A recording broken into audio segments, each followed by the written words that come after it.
Canne ablasqa bastidi qar tomalda açılgan güllerin toz edip bir-birler açılgan güllerin toz edip bir-birler Gaddar edip öter memnun bu rezil dünyada halımda içine yıllaymen yıllap yıllap anlaymen derdimge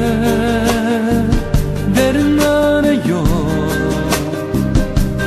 dosturum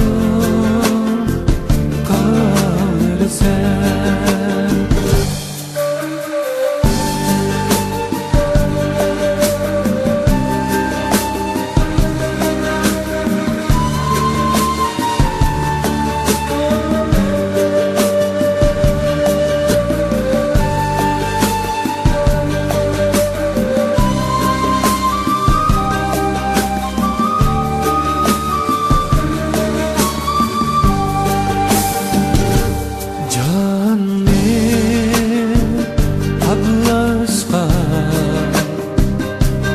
bastidi qar tomalda açılgan güllerin toz edip bir-birler açılgan güllerin toz edip